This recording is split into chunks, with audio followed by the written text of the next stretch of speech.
Voilà, eh bien, je vous souhaite à toutes et à tous la bienvenue dans cette salle, la bienvenue au nom du Seigneur Jésus-Christ qui est là, qui nous accueille, qui nous a accompagnés jusqu'ici, qui nous reçoit. J'ai beaucoup de joie à vous retrouver ce matin. Et voilà, la joie de nous retrouver ensemble autour de notre Seigneur, de notre Sauveur. Et pour introduire ce culte, je vais lire les 8 premiers versets du psaume 40. Et vous savez que j'aime bien les titres. Et dans la Bible, le titre que j'ai pour ce psaume 40, c'est « Louange à Dieu pour son intervention ». C'est un psaume de David, psaume 40.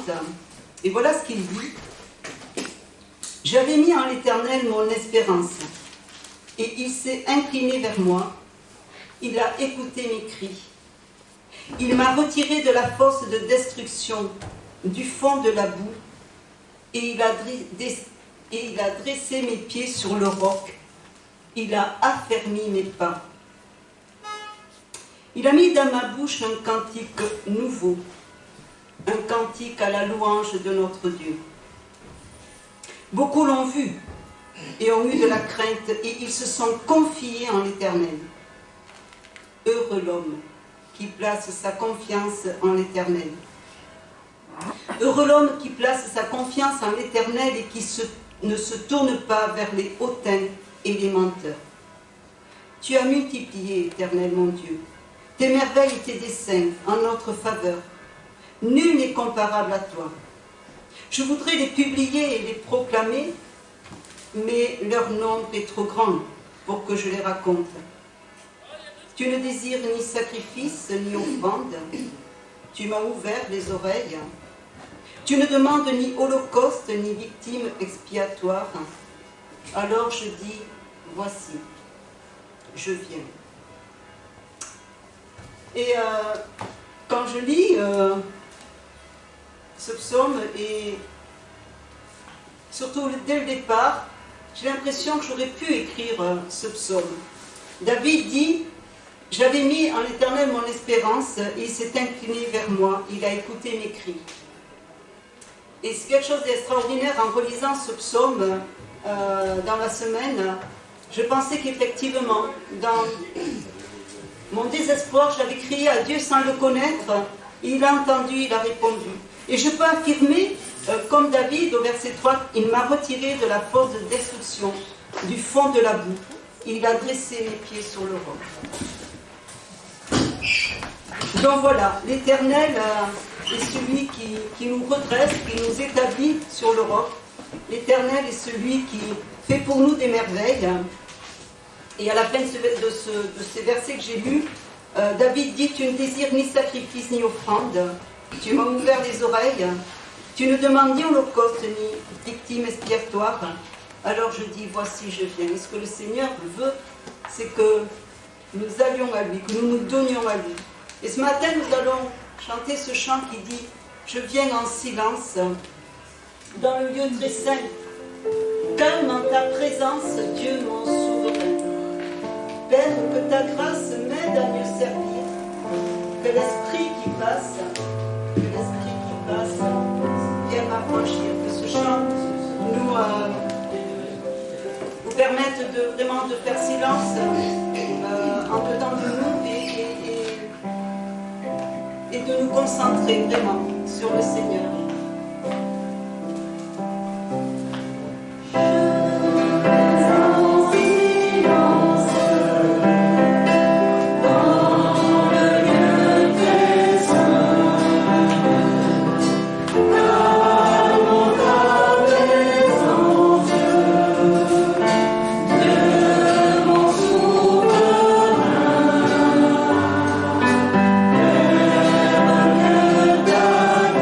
Grâce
Je souhaite la bienvenue aux personnes qui se sont ajoutées à nous. Je pense qu'il y a encore une place là devant. Et encore Mario, si tu veux. Je suis bien là, je suis bien. Tu vas grandir. Bienvenue à vous tous. Et je vous invite à ouvrir vos Bibles dans le livre du Deutéronome au chapitre 30. Et pour ceux qui ont leur Bible, nous allons nous partager cette lecture à partir du verset 11 jusqu'à la fin du chapitre 30, jusqu'au verset 20. C'est un message que l'Éternel donne au peuple d'Israël alors qu'il prend possession du pays d'Israël, du pays de Canaan. Et je vous donne encore le titre dans ma Bible. Il est écrit « Un choix à faire ». Deutéronome 30 à partir du verset 11.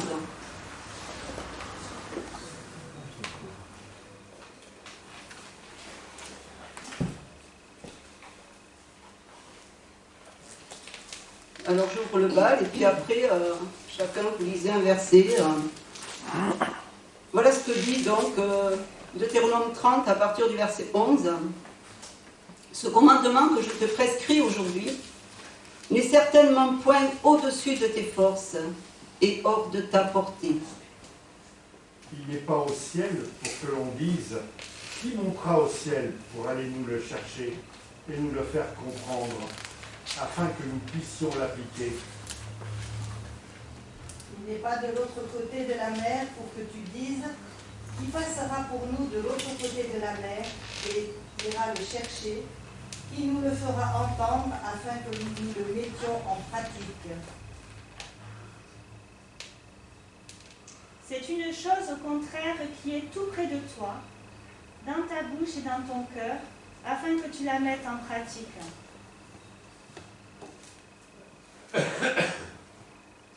Vois, je mets aujourd'hui devant toi la vie et le bien, la mort et le mal.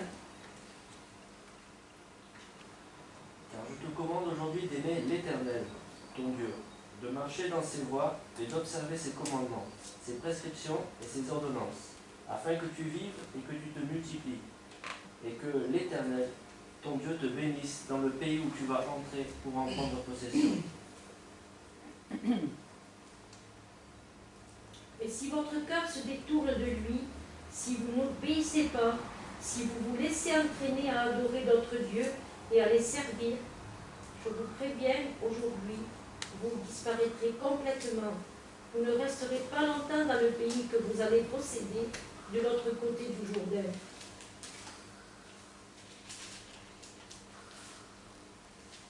Je l'en prends aujourd'hui à témoin contre vous, le ciel et la terre. J'ai mis devant toi la vie et la mort, la bénédiction et la malédiction. Choisis la vie afin de vivre, toi et ta descendance.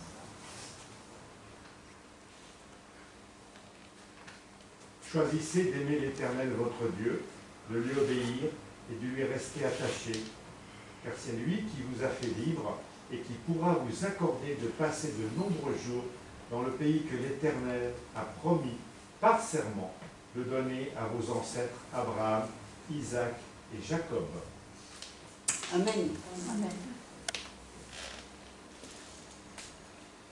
Nos vies sont remplies de choix à faire et malheureusement, il arrive en tout cas qu'on ne fasse pas toujours les bons choix et qu'on en subisse des circonstances plus ou moins désastreuses. Et il est un choix des plus importants.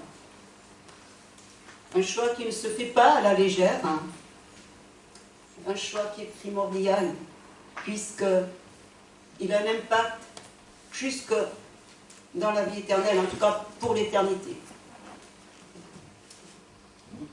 Et le monde s'épuise, et le monde se perd à chercher le sens de la vie, le bonheur, la paix intérieure, dans toute forme d'occultisme, de religion, de croyances diverses. Mais il n'y a qu'en Jésus seul que se trouve l'unique et véritable chemin de vie Car il est écrit, le chemin, la vérité et la vie. C'est Jésus qui l'a dit, je suis le chemin, la vérité et la vie. Nul ne peut venir au Père autrement que par moi. Il est dit aussi dans l'évangile,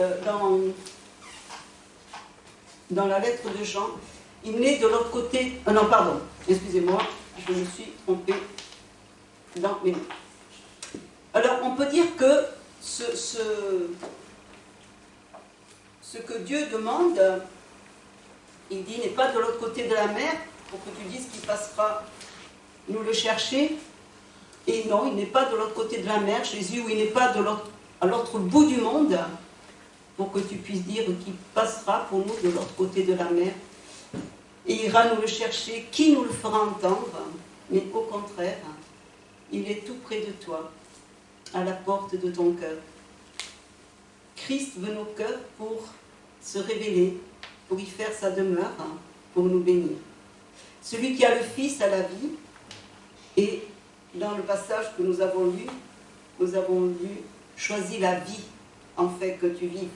Or, la vie éternelle, dit Jean dans le chapitre 17, c'est qu'ils te connaissent, toi, le seul vrai Dieu, et celui que tu as envoyé, Jésus-Christ. C'est qu'ils te connaissent. Et sur le chemin que nous avons choisi, en suivant Jésus, eh bien, notre but, c'est de le connaître chaque jour davantage, chaque fois un peu plus, dans cette communion que nous avons avec lui. Nous allons le chanter, t'aimer Jésus, te connaître, se reposer sur ton sein, t'avoir pour son roi, son maître, pour son breuvage et son pain. Ce chant nous introduira dans un moment de prière.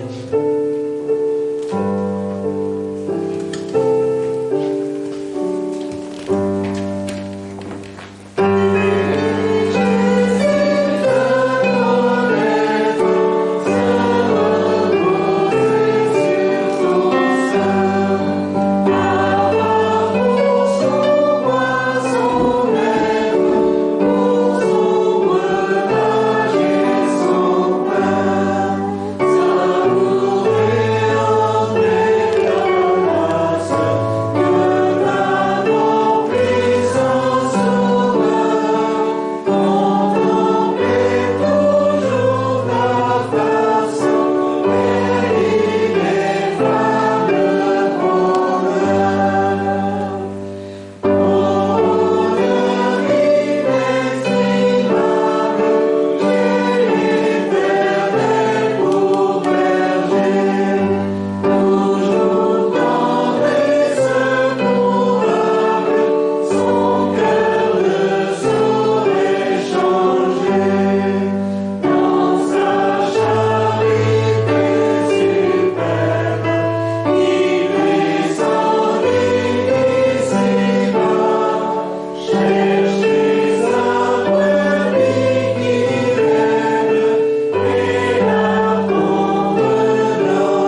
Et je vais demander à Étienne de nous lire dans l'Épître aux Romains, au chapitre 8, les versets 1 à 6.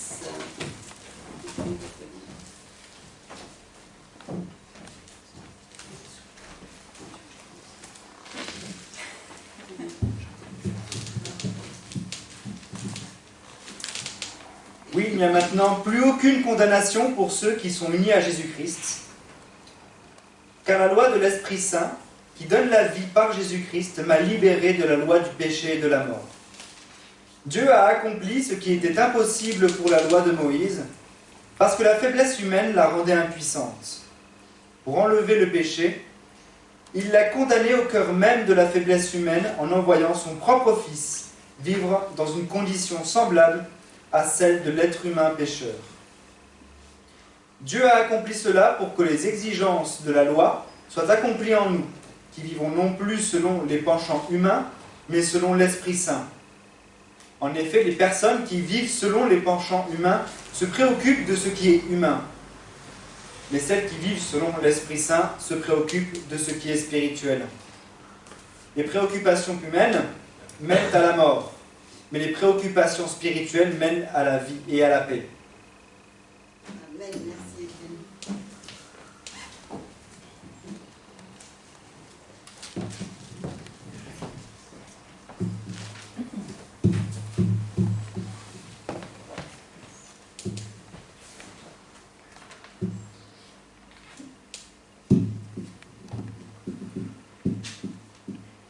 Il n'y a donc maintenant aucune condamnation pour ceux qui sont dans Jésus-Christ. L'Esprit de vie en Jésus-Christ m'a affranchi de la loi du péché et de la mort. Et nous allons chanter ce chant qui dit « Si tu sais que par grâce, tes péchés sont pardonnés, car Jésus s'est chargé de ton histoire, si tu sais qu'à cette heure, en toi l'Esprit demeure, c'est à Dieu que tu dois rendre gloire. »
Dans toute ta volonté, toi le roi éternel.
Alors ce matin, nous retrouvons Jésus au chapitre 6 de l'évangile de Jean.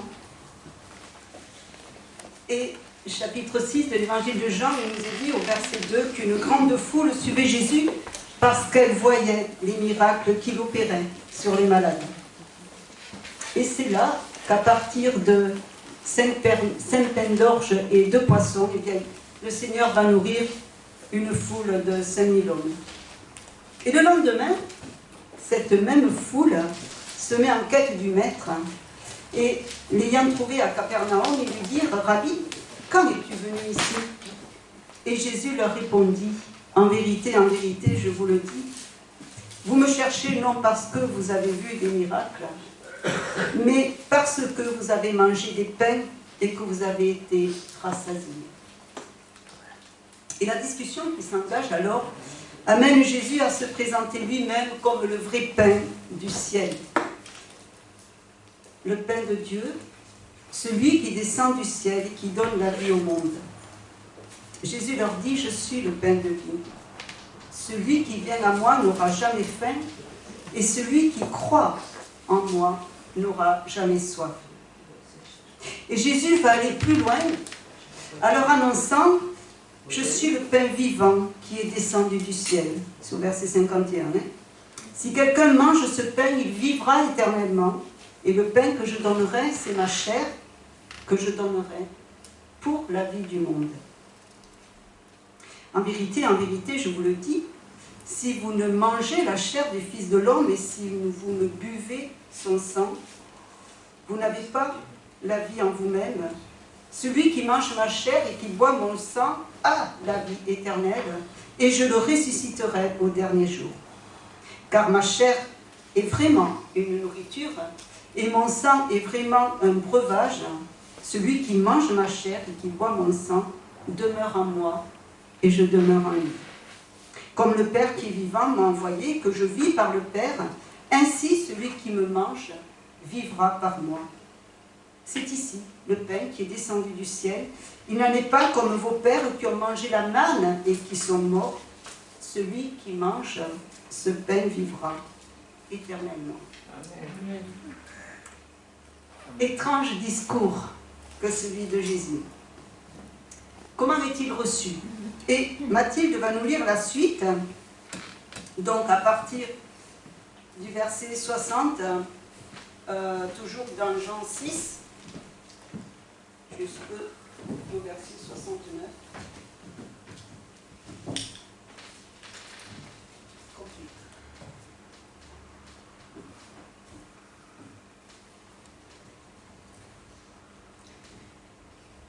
Plusieurs de ses disciples, après l'avoir entendu dire « Cette parole est dure, qui peut l'écouter ?» Jésus, sachant en lui-même que ses disciples murmuraient à ce sujet, leur dit « Cela vous scandalise-t-il? Et si vous voyez le Fils de l'homme monter d'où il était auparavant? C'est l'esprit qui vivifie, la chair ne sert à rien. Les paroles que je vous ai dites sont esprit et vie.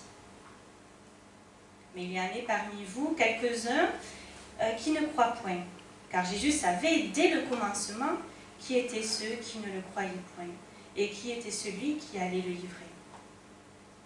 Et il ajouta, c'est pourquoi je vous ai dit que nul ne peut venir à moi si cela ne lui a été donné par le Père.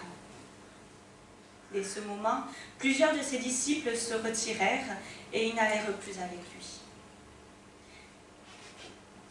Jésus donc dit aux 12, « Et vous, ne voulez-vous pas aussi vous en aller ?» Simon-Pierre lui répondit, « Seigneur, à qui irions-nous? Tu as les paroles de la vie éternelle. Et nous avons cru et nous avons connu que tu es le Christ, le Saint de Dieu. » Amen.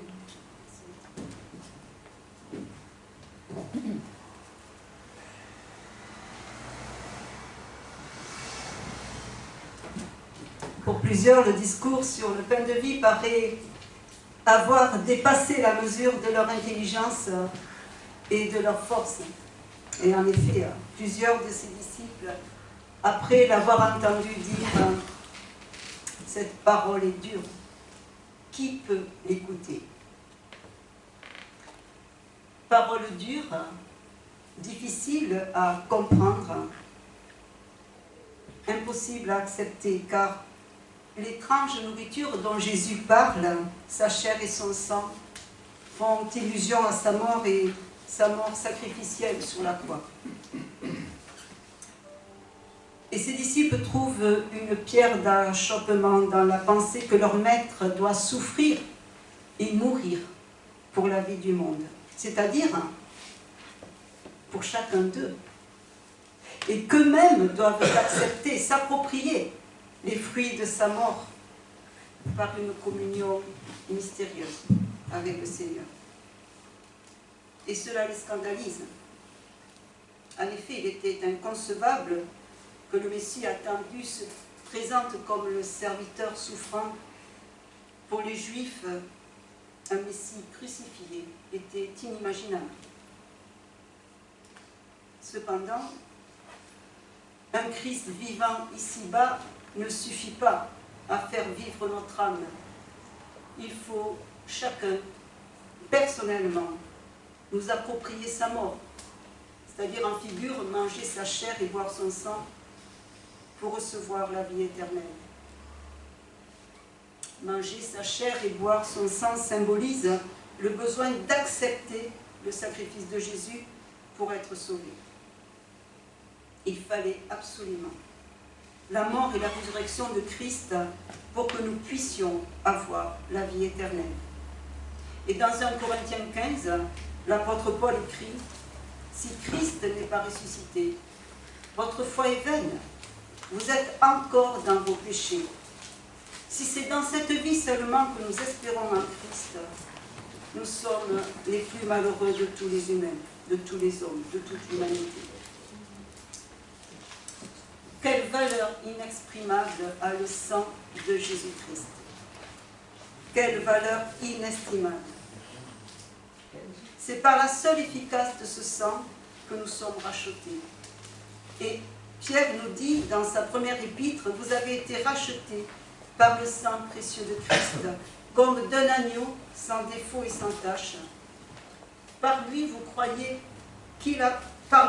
en Dieu qu'il a ressuscité des morts et lui a donné la gloire, en sorte que votre foi et votre espérance reposent sur Dieu.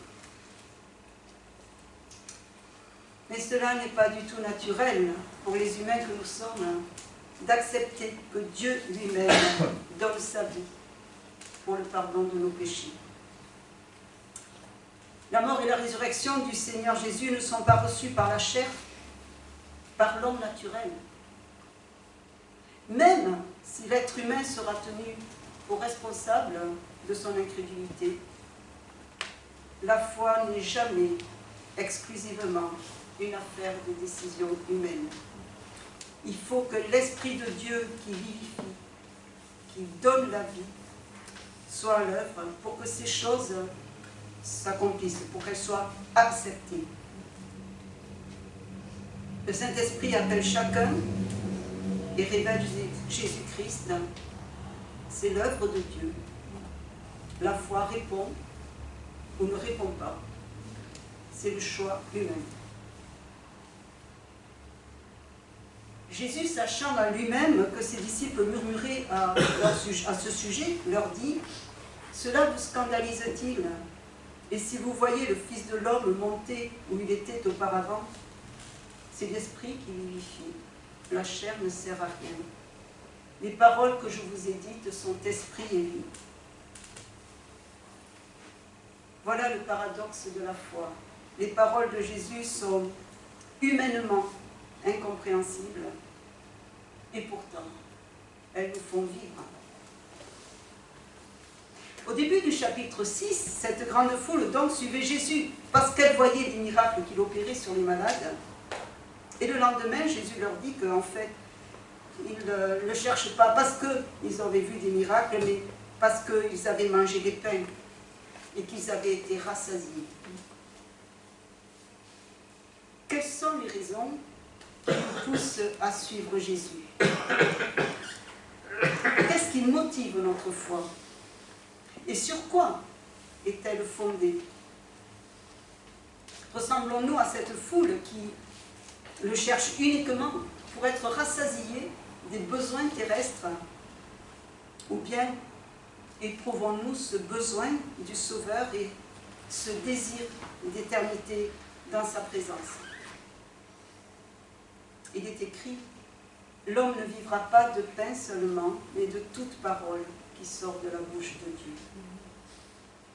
Et cette parole est dure pour la foule. Qui peut l'écouter? Et dès ce moment, plusieurs de ses disciples se retirèrent et ils n'allaient plus avec lui. Jésus dit donc aux 12: et vous, ne voulez-vous pas aussi vous en aller? Le Seigneur ne prend personne en otage. Il nous laisse libres de nos choix, libres de le suivre ou pas. Il ne cherche pas à retenir la foule en adoucissant la vérité. Il sonde le cœur. Et là, il sonde le cœur de ceux qui restent. Et vous, ne voulez-vous pas aussi vous en aller? Simon-Pierre lui répond: Seigneur, à qui d'autre irions-nous? Tu as les paroles de la vie éternelle, et nous avons cru. Et nous avons connu que tu es le Christ, le Saint de Dieu. Une belle confession de foi qui devrait être celle de tout chrétien. Seigneur, à qui d'autre irions-nous?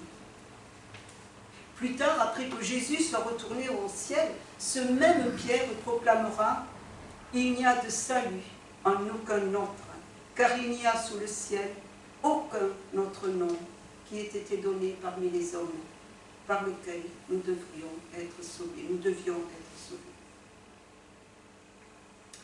Seigneur, à qui d'autre irions-nous? Tu as les paroles de la vie éternelle. À l'instar de la foule, ce ne sont pas les œuvres de Jésus ou le bénéfice qu'il pourrait en tirer, en obtenir, mais ce sont les paroles de Jésus qui attirent Simon-Pierre, justement parce qu'elles sont esprit et vie.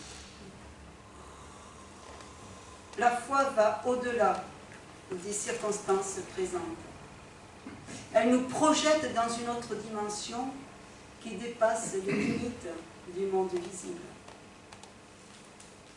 La foi reçoit simplement les paroles de Dieu parce que c'est lui qui parle. La foi entend, elle reçoit, elle croit. Et nous lisons dans Romains 10, ainsi, la foi vient de ce qu'on entend, et ce qu'on entend vient de la parole de Dieu. En disant nous avons cru et nous avons connu que tu es le Christ, le Saint de Dieu, Simon-Pierre exprime l'ordre normal de la réception de l'Évangile. Nous avons cru et nous avons connu. D'abord la foi, ensuite la connaissance et la certitude. L'homme naturel veut voir pour croire. L'homme spirituel croit pour voir et comprendre. C'est là la différence entre la foule qui se retire et les 12 qui restent. À la croisée de nos chemins de vie, et ce matin particulièrement, se pose la question du choix. Et vous, ne voulez-vous pas aussi vous en aller? Puissions-nous répondre: Seigneur, à qui d'autre irions-nous? Tu as les paroles de la vie éternelle. Amen.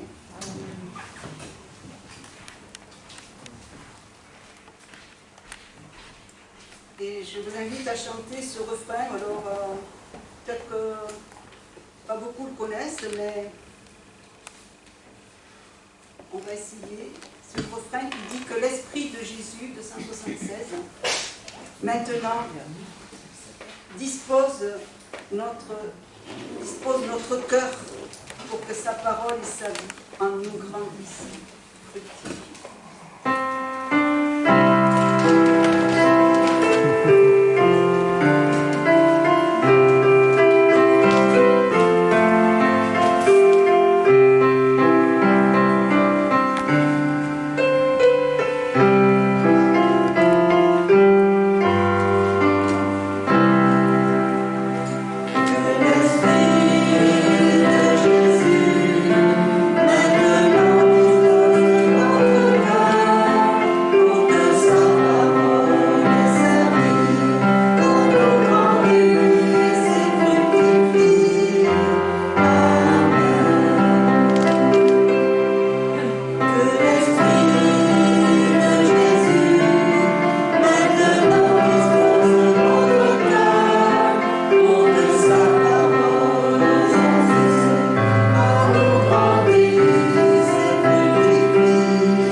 Dispose notre cœur maintenant et dans les jours qui viennent et jusqu'à l'éternité, Seigneur, afin que cette parole que tu nous as donnée, cette parole de vie, puisse grandir à nous, puisqu'elle continue à nous changer, à nous transformer, à opérer des délivrances, à faire encore et toujours des miracles, Seigneur,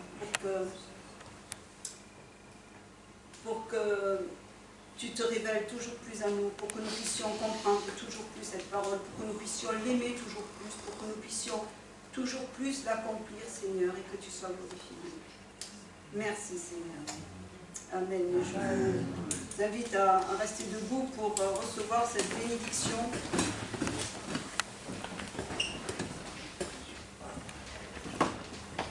Que le Dieu de l'espérance vous remplisse de toute joie et de toute paix dans la foi, pour que vous abondiez en espérance par la puissance du Saint-Esprit. Que la grâce de notre Seigneur Jésus-Christ soit avec vous tous. Amen. Amen.